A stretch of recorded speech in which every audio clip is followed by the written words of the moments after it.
Hello everyone, welcome back to VS recipes. ఈరోజు మన recipe tomato rice అండి. ఎప్పుడన్నా మనకి టైం లేనప్పుడు అప్పటికప్పుడు ఈజీగా ప్రిపేర్ చేసుకోవాలంటే ఇలా టొమాటోతో రైస్ ప్రిపేర్ చేసుకోండి, చాలా బాగుండిద్ది.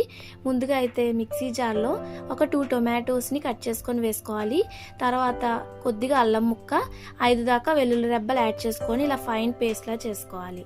తర్వాత వేరొక ప్యాన్లో 1 స్పూన్ దాకా ఆయిల్ అండ్ 1 స్పూన్ దాకా గీ యాడ్ చేసుకొని గీ కొంచెం మెల్ట్ అయిపోయాక 2 దాకా మరాఠీ మొగ్గ, 2 లవంగాలు, ఒక బిర్యానీ ఆకు అండ్ కొద్దిగా క్యాషూ నట్స్ వేసుకొని ఒక ఆనియన్, 2 గ్రీన్ చిల్లీస్ని వేసుకొని బాగా ఫ్రై చేసుకోవాలి. ఆనియన్స్ ఏమి మరీ ఫ్రై అవసరం లేదండి, కొంచెం ఇలా ఫ్రై అయిపోయాక టొమాటో రైస్ కాబట్టి టొమాటో రైస్లోకి టొమాటోస్ తగిలితే టేస్ట్ బాగుండిద్ది కాబట్టి ఇంకొక టొమాటోని ఇలా చిన్న చిన్న పీసెస్లా కట్ చేసుకొని వేసి బాగా ఫ్రై చేసుకోవాలి. ఇలా కొంచెం ఫ్రై చేసుకున్నాక టొమాటో పేస్ట్ని యాడ్ చేసేసుకోవాలండి.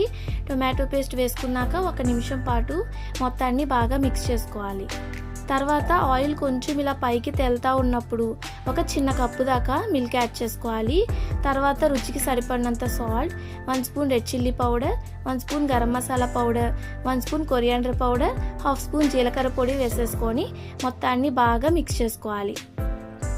టొమాటోలోంచి వాటర్ వచ్చింది కదండి, ఈ వాటర్ కన్సిస్టెన్సీ మొత్తం బాగా పోయి ఇలా థిక్ కన్సిస్టెన్సీ వచ్చేంత వరకు బాగా ఫ్రై చేసుకోవాలి. ఇలా కొంచెం థిక్ అయిపోయాక ఒక 2 కప్స్ దాకా రైస్ యాడ్ చేసుకుంటున్నానండి నేను. తర్వాత మొత్తాన్ని బాగా మిక్స్ చేసుకోండి.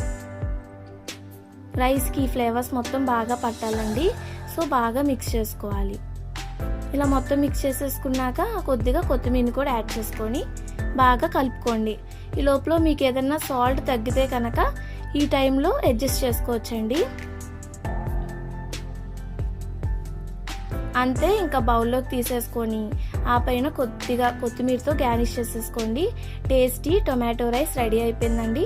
ఎలా ఉందో మీరు కూడా తప్పకుండా ట్రై చేయండి, కామెంట్ చేయండి.